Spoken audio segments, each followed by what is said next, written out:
What happens when a man who used to build fighter planes gets banned from flying and decides to design a car using scooter parts, airplane math, and maybe a refrigerator handle? You get this, the 1956 Heinkel Kabine, the little bubble that thought it could fly. Welcome back to Car History, the only show where the vehicles are smaller than your neighbor's attention span.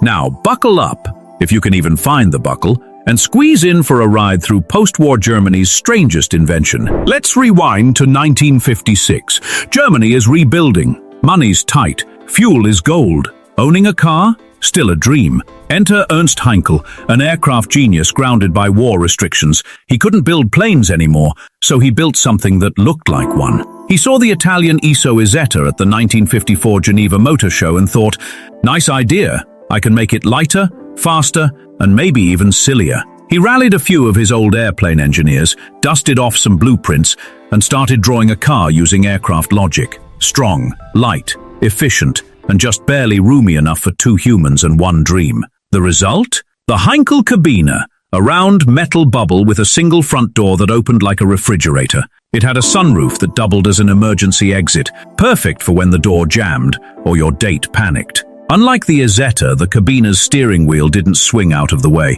You had to climb in feet first, like you were being reborn in slow motion. Heinkel avoided BMW's patents, so everything, from the frame to the steering, was built just differently enough to keep the lawyers away. The message was clear. Hey, BMW, I see your bubble car, and I raise you one with less weight and more attitude. The first version, the Type 150, had 3 wheels and a 174 cubic centimeter single-cylinder engine. It made a mighty 9 horsepower. That's right, 9. Enough to scare house cats, but not much else.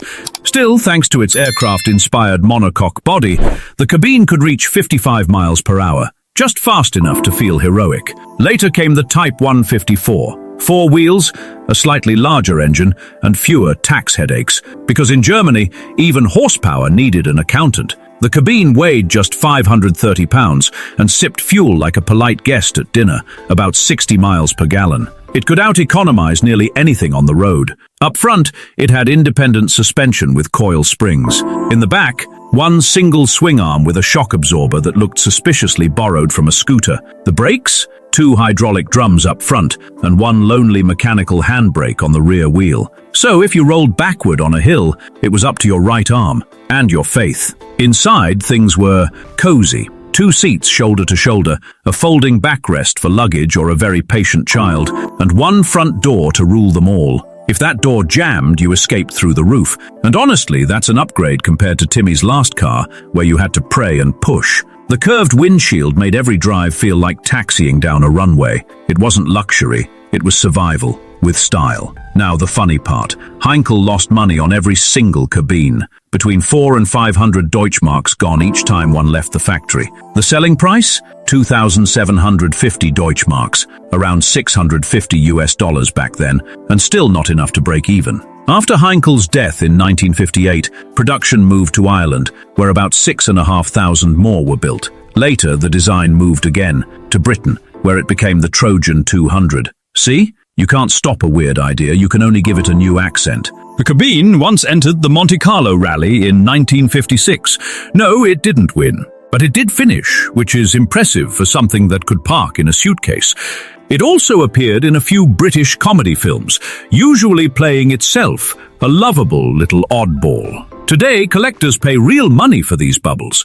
In 2013, one sold for $35,000, and pristine examples can reach 40 grand. Not bad for something that originally struggled to outrun pigeons. The Heinkel Kabine wasn't just a car, it was a post-war statement. It said, "You can take away our planes, but not our imagination." It proved you didn't need 8 cylinders to have character, just courage, creativity, and a sunroof big enough to crawl through. So next time you see one of these little bubbles, remember the man who once built bombers and ended up designing joy instead. Thanks for joining me on this micro-adventure through history. If you enjoyed it, tap like, hit subscribe, and tell me, would you drive a Heinkel Kabine or just wear it as a helmet? This is Car History, where the cars are small, the stories are big, and my co-host Timmy still can't fit inside one.